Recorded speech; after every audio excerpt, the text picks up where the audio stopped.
Servan, Vassilia et Carla, un grand merci, un très grand merci pour ce récit, une histoire vraie.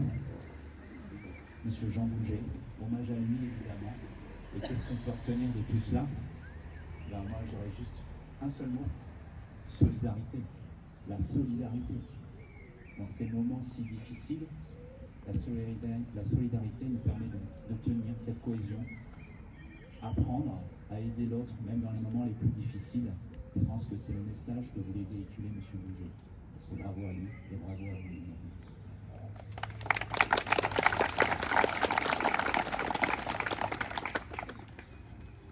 Alors nous allons passer maintenant à la lecture du message de Madame Patricia Miralles, ministre déléguée auprès du ministre des Armées, chargée de la mémoire et des anciens combattants. Le 8 mai 1945, quand la nouvelle de la victoire parvint à Paris, le général de Gaulle, qui incarnait la voix de la France libre et combattante, adressa ces mots à la nation. Tandis que les rayons de la gloire font une fois de plus resplendir nos drapeaux, la patrie porte sa pensée et son amour d'abord vers ceux qui sont morts pour elle. Ensuite, vers ceux qui ont pour son service tant combattu et tant souffert. Pas un effort de ces soldats, de ces marins, de ces aviateurs. Pas un acte de courage ou d'abnégation de ses fils et de ses filles. Pas une souffrance de ces hommes et de ces femmes prisonniers. Pas un deuil, pas un sacrifice, pas une larme n'auront donc été permis.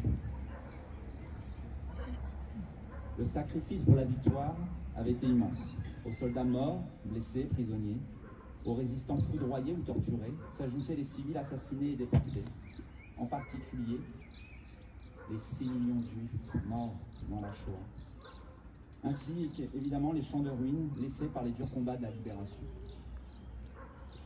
La France était meurtrie, mais un peuple entier avait survécu à l'une des pires épreuves de son histoire, grâce au soutien de ses alliés, qu'il ne faut pas le dire.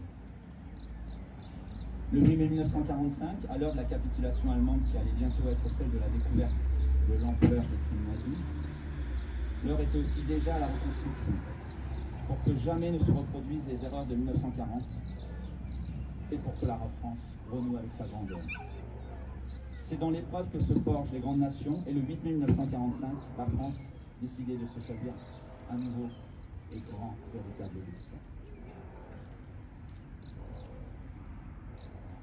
Alors dans l'effervescence de la victoire et pour faire écho aux immenses sacrifices consentis pendant les années de guerre, les Françaises et les Français reprenaient confiance en eux-mêmes.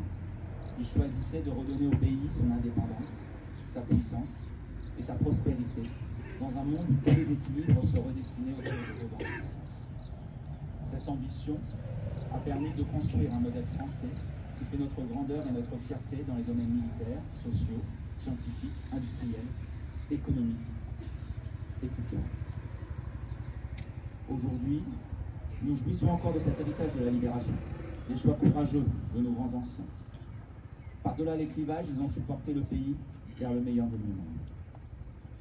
Alors que le cycle des commémorations du 80e anniversaire de la libération sont en train de se réaliser, dans un monde où les menaces se multiplient, où des menaces anciennes planent à nouveau sur le pays, alors que les rapports de force internationaux se reconfigurent, souvenons-nous des sacrifices, souvenons-nous s'il vous plaît, souvenons-nous des sacrifices qu'une génération entière de Françaises et de Français a accepté pour libérer le pays qui est le nôtre, pour le reconstruire et pour nous donner les moyens de notre souveraineté.